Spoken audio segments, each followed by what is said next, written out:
କିଛି ନୂଆ କ୍ରିସ୍ପି ଓ ଟେଷ୍ଟି ଜଳଖିଆ କମ୍ ପରିଶ୍ରମରେ ବନାଇବାକୁ ଚାହୁଁଥିଲେ ଏହି ରେସିପିଟି ଟ୍ରାଏ କରିପାରିବେ। ଭିଡ଼ିଓ ଭଲ ଲାଗିଲେ ଲାଇକ୍, ସେୟାର ଆଉ ଫଲୋ କରିବାକୁ ଅନୁରୋଧ ରହିଲା। ପ୍ରଥମେ କଡ଼େଇରେ ଗୋଟେ ବଡ଼ ଚାମଚ ତେଲ ଦେଇକି ଅଧା ଛୋଟ ଚାମଚ ଜିରା, ଅଧା ଛୋଟ ଚାମଚ ସୋରିଷ ଦେଇକି ଟିକେ ଭାଜି ନେବା। ଏହାପରେ ଗୋଟେ ଛୋଟ ଚାମଚ ଅଦା ରସୁଣ ପେଷ୍ଟ ଦେଇକି କଞ୍ଚା ବାସ୍ନା ଯିବା ଯାଏ ଭଲ ଭାବେ କଷେଇ ନେବା। ଏହାପରେ ଏଥିରେ ଗୋଟେ ବଡ଼ ଚାମଚ ରାଶି ଦେଇ ଟିକେ ଭାଜି ନେଇ 2 କପ୍ ପାଣି ଦେଇଦେବା। ଏହା ସହିତ ଲୁଣ ସ୍ୱାଦ ଅନୁସାରେ ଅଧା ଛୋଟ ଚାମଚ ଗୋଲମରିଚ ଗୁଣ୍ଡ, ଗୋଟେ ଛୋଟ ଚାମଚ ଚିଲି ଫ୍ଲେକ୍ ଦେଇକି ପାଣିକୁ ଥରେ ଫୁଟେଇ ନେବା। ଆଉ ଲୋ ଫ୍ଲେମ୍‌ରେ ଗୋଟେ କପ୍ ପତଳା ସୁଜି ଦେଇଦେବା। ଆଉ ଜନ୍ତୁଣି ବନେଇ ନେବା। ଜନ୍ତୁଣି ଅଳ୍ପ ଥଣ୍ଡା ହେବା ପରେ 2ଟି ମିଡିୟମ୍ ସାଇଜ୍ ସିଝା ଆଳୁକୁ ଗ୍ରେଟ୍ କରିକି ଏଥିରେ ଦେଇଦେବା। ଏହା ସହିତ 2 ଚୁଟକି ଲୁଣ, ଟିକେ ଧନିଆ ପତ୍ର ଦେଇକି ଭଲ ଭାବେ ମିଶେଇ ନେବା। ଆଉ 2 ବଡ଼ ଚାମଚ ଚାଉଳ ଗୁଣ୍ଡ ଦେଇକି ଭଲ ଭାବେ ମିଶେଇ ନେବା। ଏମିତି କଲେ ବହୁତ କୁରକୁରା ବନିବ ଆଉ ହାତରେ ଚିପକିବନି। ଏହା ସହିତ ତେଲ ଲଗେଇକି ହାତରେ ଆଉ ଥରେ ଏହାକୁ ଭଲ ଭାବେ ମିଶେଇ ନେବା।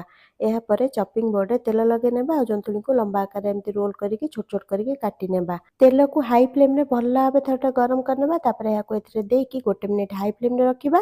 ତାପରେ ମିଡିୟମ୍ ଫ୍ଲେମ୍‌ରେ ଭଲ ଭାବେ କଲର୍ ଆସିବା ଯାଏ ଛାଣି ନେବା।